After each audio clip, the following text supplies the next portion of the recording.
एक बार फिर से सभी का वेलकम है। आइए फटाफट लाइव होइए ताकि आगे की कार्रवाई शुरू हो सके।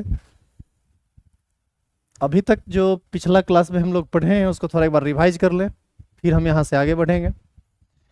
सबसे पहले आप पहला क्लास में क्रिस्टल के बारे में पढ़े, अवयवी कण के व्यवस्था के आधार पर उसके टाइप के बारे में पढ़े, क्रिस्टलीय और अक्रिस्टलीय ठोस। फिर आप समदैशिक विसमदैशिक के बारे में पढ़े। उसके बाद फिर अवयवी कण के नेचर के आधार पर ठोस को 4 भागों में बांटा गया, ये पढ़े, जिसमें आप सबसे पहले पढ़े आणविक ठोस, फिर आयनिक ठोस, फिर सहसंयोजक ठोस और फिर धात्विक ठोस। फिर हम लोग क्रिस्टल जालक और एकक कोष्टिका के बारे में पढ़े। क्रिस्टल जालक के बारे में बताया गया कि परमाणु जब कंटिन्यूअस पैटर्न में एडजस्ट होता है या अरेंज होता है तो सभी सेंटर से सेंटर को मिलाते हैं तो हमको एक खास संरचना मिलती है, उसी को हम क्रिस्टल जालक कहते हैं। जहां पर आप परिभाषा लिखे थे कि जालक बिंदु की नियमित व्यवस्था को हम लोग क्रिस्टल जालक कहते हैं, उसी में हम एकक कोष्टिका पढ़े। एकक कोष्टिका के बारे में बताया गया कि ये 3 डायमेंशनल पैटर्न का जो सबसे स्मॉलेस्ट यूनिट है, जिसमें लंबाई भी हो, चौड़ाई भी हो और ऊंचाई भी हो, जिसको रिपीट करके पूरे क्रिस्टल की संरचना बनती है, उसी को हम लोग एकक कोष्टिका कहते हैं। फिर एकक कोष्टिका के बारे में पढ़े। एकक कोष्टिका 2 प्रकार का होता है, एक होता है आद्य एकक कोष्टिका जिसमें सिर्फ कोना पर बॉल हो, आद्य एकक कोष्टिका, और एक होता है केंद्रित एकक कोष्टिका जिसमें कोना के अतिरिक्त भी और कहीं कहीं बॉल हो। फिर आपको बताया गया कि केंद्रित एकक कोष्टिका भी 3 प्रकार का होता है, एक होता है अंतः केंद्रित, एक होता है फलक केंद्रित और एक होता है अंत केंद्रित। अंतः केंद्रित में सभी 8 कोना पर बॉल था और एक बॉल बीचों बीच था। फलक केंद्रित में सभी कोना पर बॉल था और एक एक बॉल सभी फलक के बीच में था। और अंत केंद्रित में 8 कोना पर बॉल था और 2 विपरीत फलक के बीचों बीच कंस्टिट्यूएंट पार्टिकल्स था। आपकी जानकारी के लिए बता दें कि अंत एकक कोष्टिका आपके सिलेबस में नहीं है, आपको पढ़ना है सिर्फ आद्य एकक कोष्टिका के बारे में, फलक केंद्रित एकक कोष्टिका के बारे में और अंतः केंद्रित एकक कोशिका के बारे में। यानी आपको पढ़ना है सिर्फ वैसे एकक कोशिका के बारे में जिसमें को बॉल यानी कंस्टिट्यूएंट पार्टिकल्स या तो सभी कोना पर उपस्थित हो, या फिर कोना के अतिरिक्त एक बॉल बीचों बीच उपस्थित हो, या फिर कोना के अतिरिक्त सभी फलक के बीचों बीच उपस्थित हो। तो यहाँ तक आप पढ़ लिए थे और आज का हमारा टॉपिक है क्रिस्टल सिस्टम, क्रिस्टल निकाय। अब क्रिस्टल निकाय में 2 बात आपको हमेशा याद रखना होता है कि मूल एकक कोष्टिका की कुल संख्या 7 होती है और ब्राभ्यास जालक की कुल संख्या 14 होती है। यहाँ पर समझने वाला बात यह है कि मूल एकक कोष्टिका जो 7 होता है ये क्या है और ब्राभ्यास जालक जो 14 है ये क्या है। तो इस दोनों को समझने के लिए हम कुछ बेसिक टर्म का यूज करते हैं। देखिए,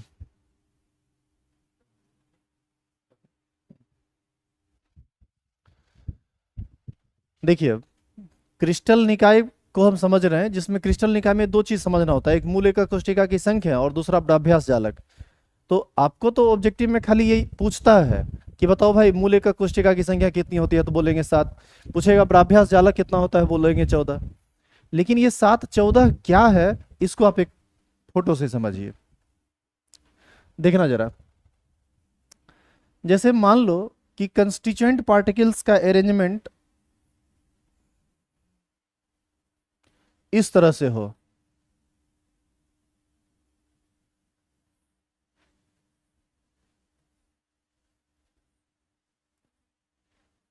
ये कंस्टिट्यूएंट पार्टिकल्स का एक लेयर है।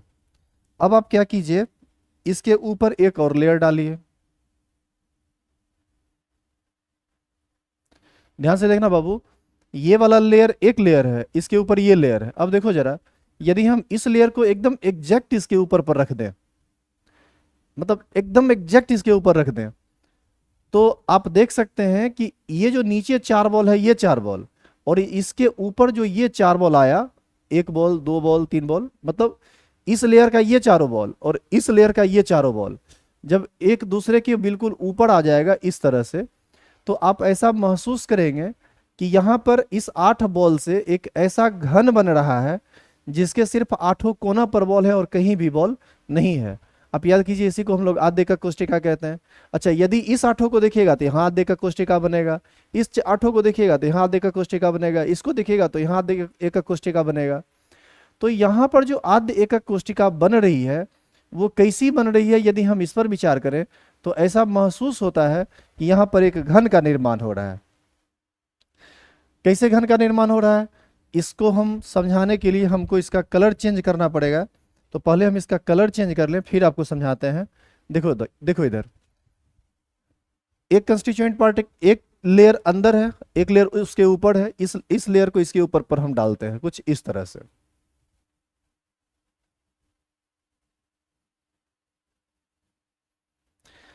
अब देखिए, पीला वाला जो था उसका सेंटर से सेंटर को मिलाओ तो तुमको ये मिलेगा।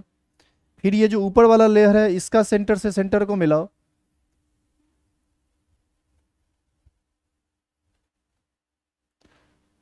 तो तुमको ये मिलेगा। और इस प्रकार से तुमको एक घन बनता हुआ दिखाई देगा। तो इस तरह से जब आप बॉल पर बॉल को सजाए, इस तरह से 4 बॉल नीचे या 4 बॉल ठीक इसके ऊपर, तो आपको एक घन बनेगा जो कि 3 डायमेंशनल होगा, जिसमें लंबाई भी होगा, चौड़ाई भी होगा और ऊंचाई भी होगा।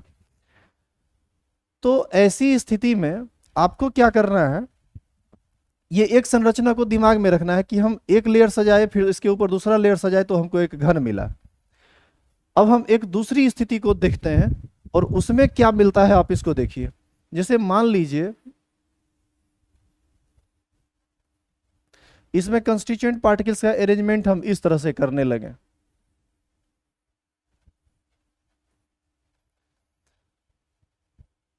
इस तरह से यदि अरेंजमेंट हो तो आप एक चीज देखो, इस सेंटर से इस सेंटर को हम मिला दें यदि, तो सबसे पहला आप देखो कि ये एक स्क्वायर, ये यहां पर स्क्वायर बन रहा था एक ही लेयर में, लेकिन यहां पर स्क्वायर नहीं बन रहा है। अच्छा, इसी के ऊपर एक और लेयर हम यदि डाल दें तो आपको ऐसा नहीं लगता है कि फिर से ऐसा ही बनेगा, और जो एकक कोष्टिका बनेगी वो घन के जैसी नहीं बनेगी, वो कुछ अलग बनेगी, कुछ ऐसी बनेगी। तो ये वाली जो संरचना है अलग है, ये वाली जो संरचना है वो अलग है। तो इस हिसाब से कंस्टिट्यूएंट पार्टिकल्स को जब आप अरेंज करेंगे तो कुल मिलाकर एकक कोष्टिका का जो प्रकार मिलेगा वो 7 प्रकार का मिलेगा, जिसको हम मूल एकक कोष्टिका कहते हैं। तो यहां पर जो लिखा हुआ है कि मूल एकक कोष्टिका की संख्या 7 होती है, ये वही 7 होता है जिसका फोटो हम आपको दिखाएंगे। एनसीईआरटी में भी ये बना हुआ है। सारा फोटो हम बना नहीं सकते चूंकि काफी टफ फोटो होता है, तो आपको बस ये याद रखना है।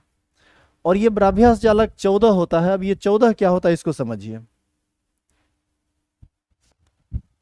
पहले जो मूल एकक कोष्टिका 7 होता है उस सातों का नाम देखो तुम।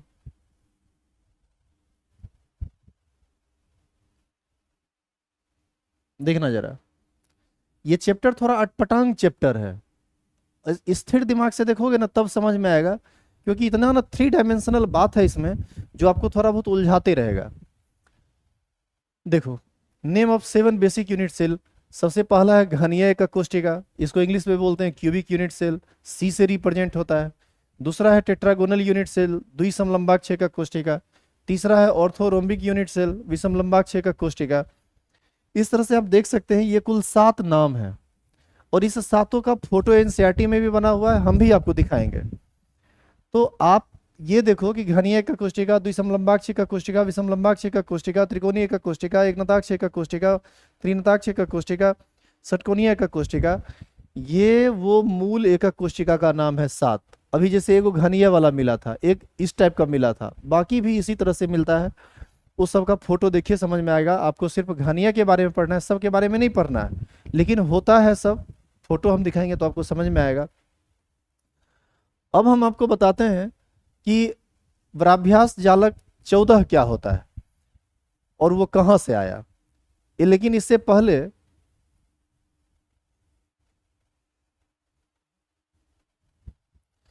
अब देखो, ब्राभ्यास जालक को यदि समझना है ना तो सबसे पहले क्यूबिक यूनिट सेल को समझो, क्योंकि यही तुमको मेन पढ़ना है। तो क्यूबिक यूनिट सेल में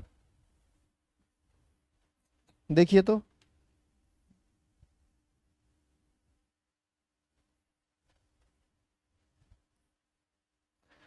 आप ध्यान से देखो, ये घनीय एक कोष्ठिका है, घन है ये।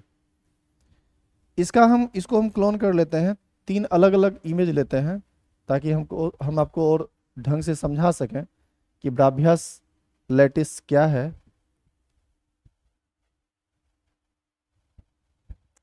देखना बाबू ध्यान से, यहाँ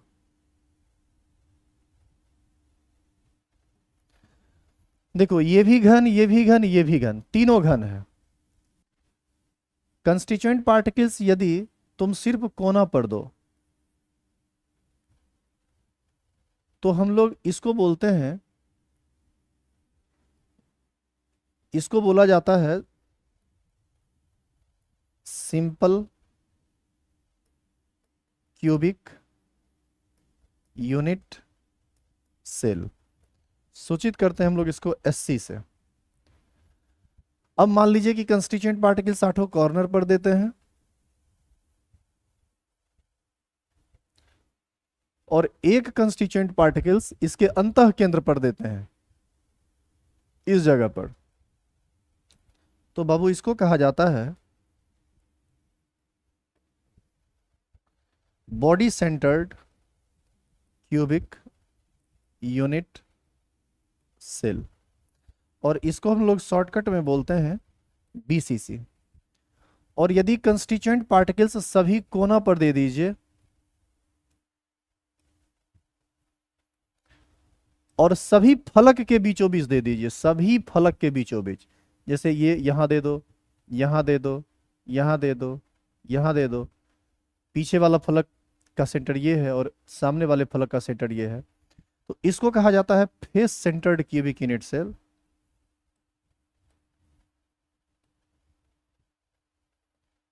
फेस सेंटर्ड यूनिट सेल, इसको कहते हैं हम लोग एफसीसी। ठीक है, तो इस प्रकार से घनीय एकक कोष्ठिका में आप टोटल 3 व्यवस्था कर सकते हैं। इसके अलावा घन में और कोई भी व्यवस्था नहीं हो सकती है। तो आप एक चीज देखो कि सब घन ही है, सब का सब घन ही है, लेकिन सब का सब घन होते हुए भी व्यवस्था बदल गई है।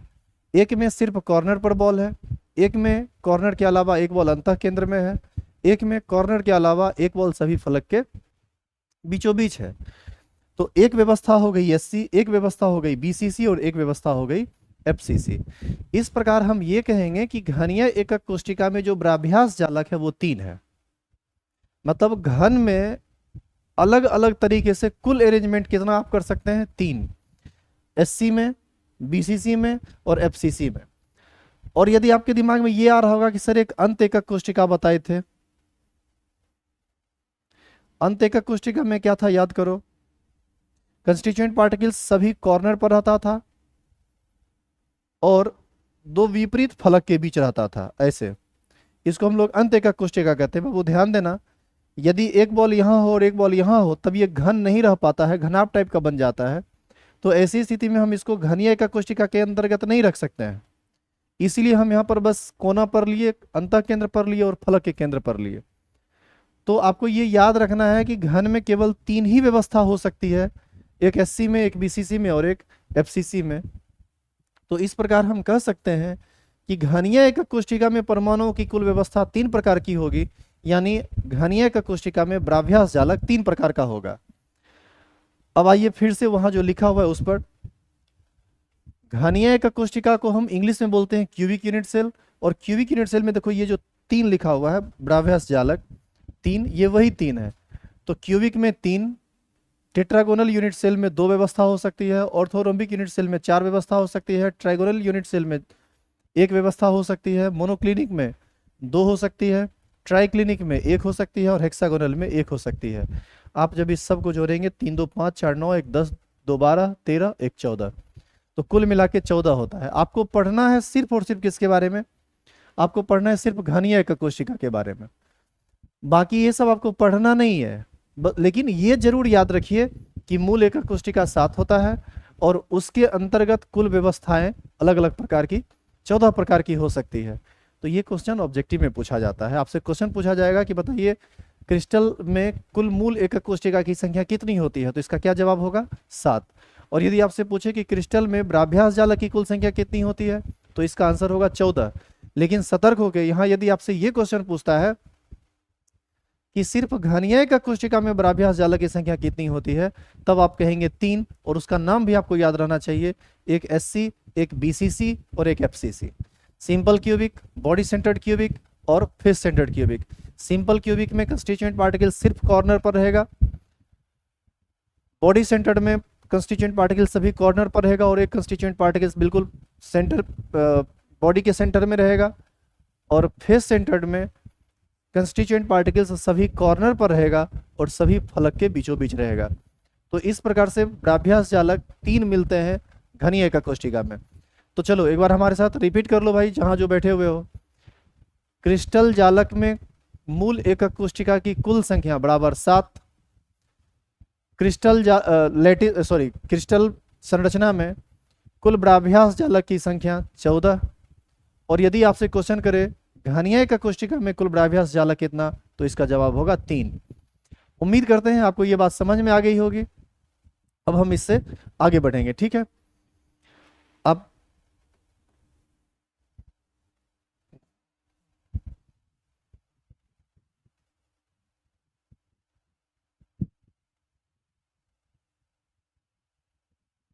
देखो,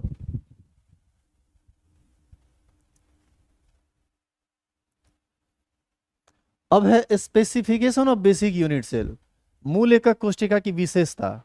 अब मूल एकक कोशिका की विशेषता जो आप अभी पढ़ेंगे, ये क्या है आप इसको समझिए पहले। ये जो हम लोग मूल एकक कोशिका की व्यवस्था विशेषता कह रहे हैं,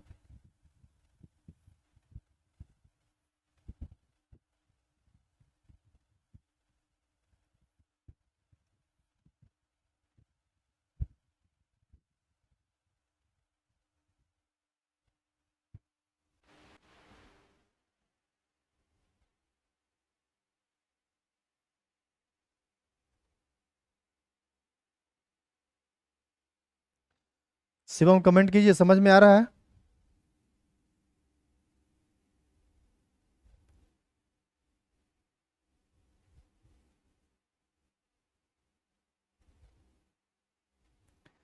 शिवम समझ में आ रहा है भाई।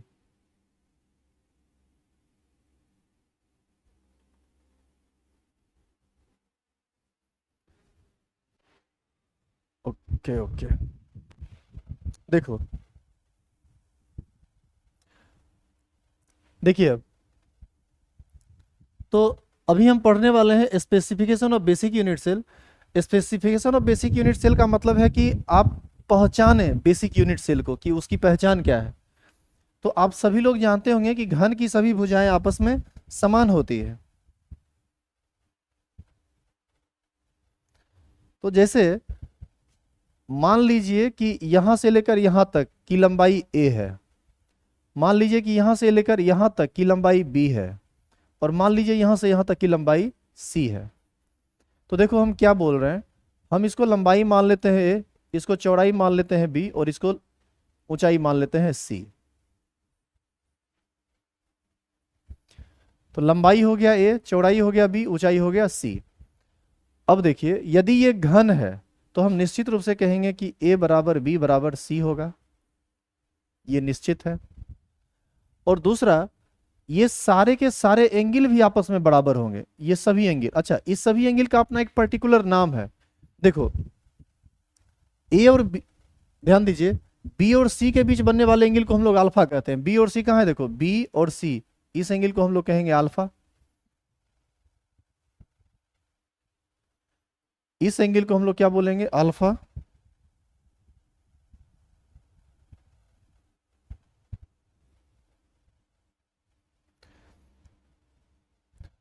देखिए, एंगल बिटवीन ए एंड सी, ए कहाँ है, ए यहाँ है, और सी कहाँ है, ऊपर, इसको बोला जाता है बीटा।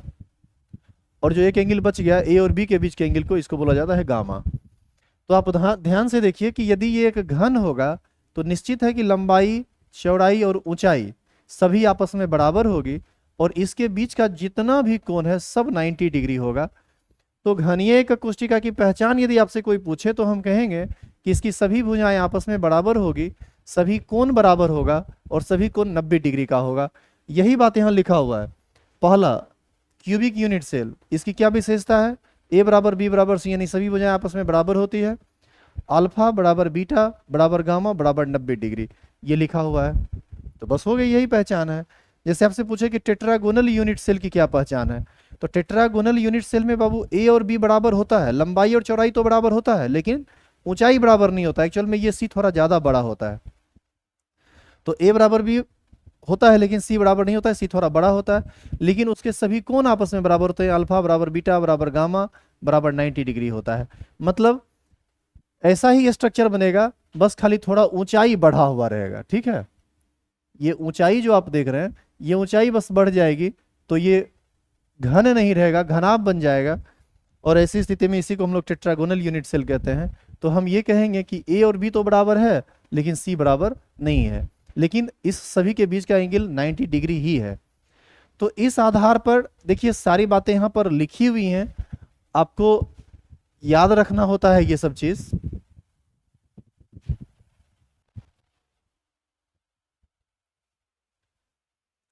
तो आपको क्या करना है, इस सबको याद कर लेना है पीडीएफ से लिख के, यहां से मत लिखिएगा इसको। अब देखो तीसरा में ऑर्थोरोम्बिक में क्या है, लंबाई चौड़ाई ऊंचाई कुछ बराबर नहीं है, मतलब सबकी लंबाई अलग अलग होती है, लेकिन अल्फा बराबर बीटा बराबर गामा बराबर 90 डिग्री, मतलब सभी कोण आपस में बराबर हैं और ये 90 डिग्री के हैं। तो आपको क्या करना है, इस सातों को उतार लेना है और याद कर लेना है कि किसका बराबर। अब जैसे ट्राइगोनल यूनिट सेल में देखो ए बराबर बी बराबर सी है, मतलब सभी भुजाएं आपस में बराबर हैं, लेकिन अल्फा बीटा कोण बराबर है लेकिन गामा कोण बराबर नहीं है, ये कुछ अलग कोण है। तो आप इसका फोटो देखिएगा ना एनसीईआरटी बुक में, तो आपको वहां पर और स्पष्ट दिखेगा जितना भी हम नाम बोले थे, और अभी हम उसको लाके दिखाते हैं आपको ताकि समझ में आ जाए।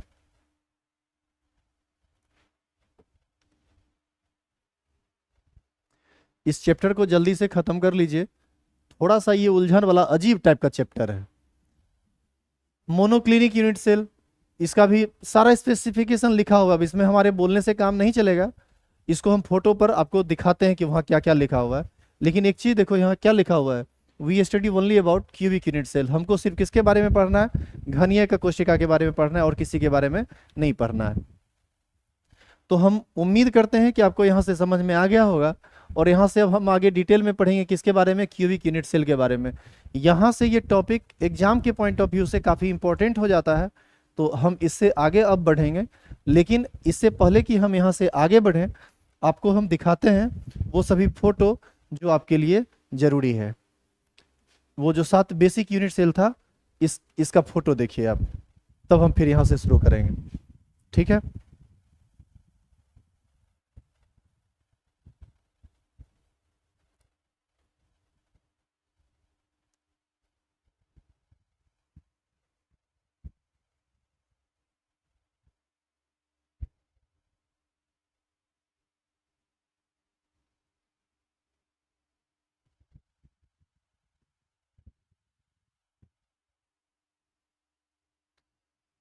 इसके लिए हमको बुक पर जाना पड़ेगा, और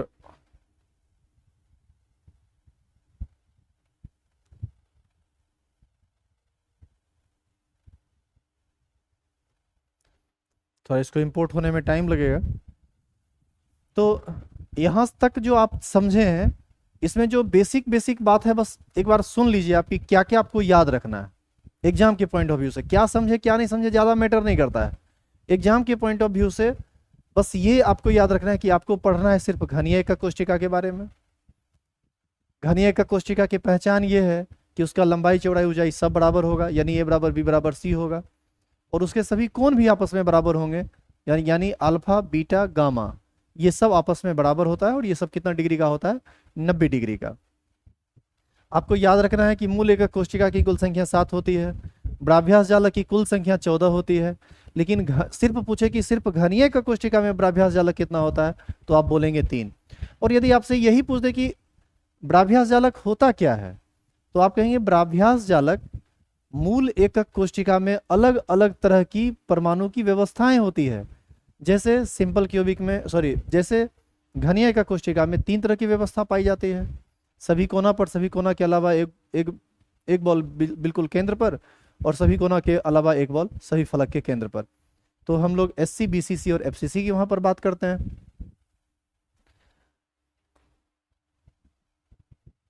देखो वो फोटो हम आपको दिखाते हैं सभी बेसिक यूनिट सेल का। ये आपके लिए थोड़ा जरूरी फोटो है, आप इसको समझो।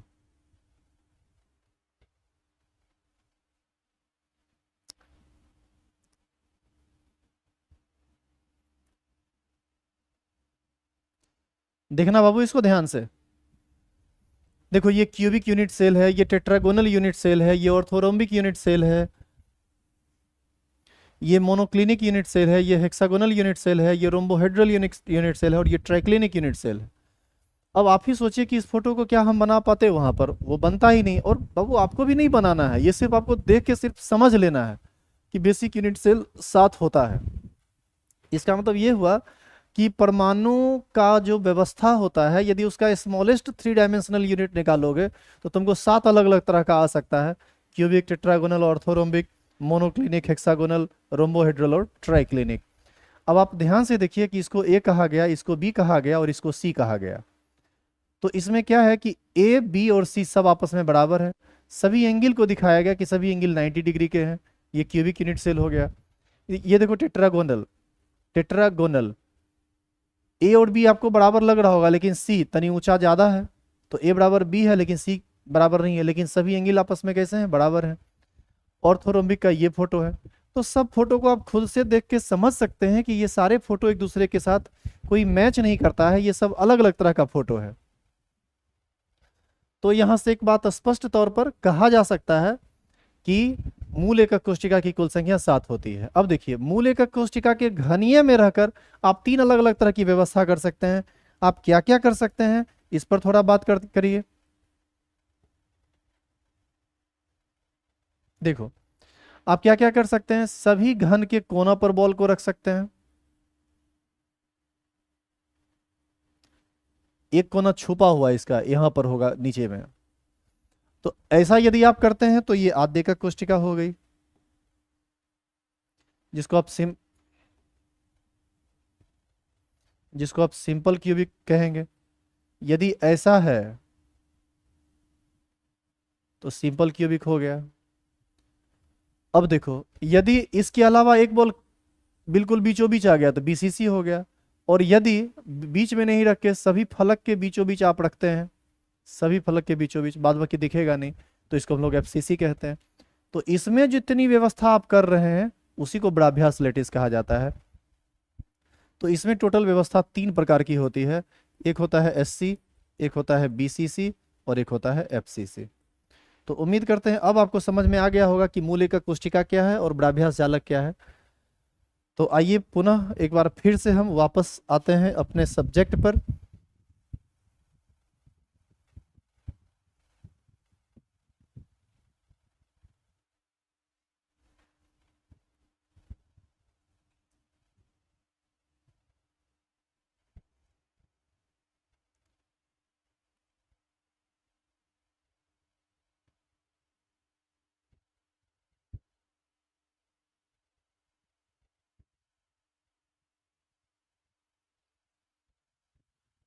बताइए समझ में आ रहा है जो लोग लाइव जुड़े हुए हैं हमारे साथ।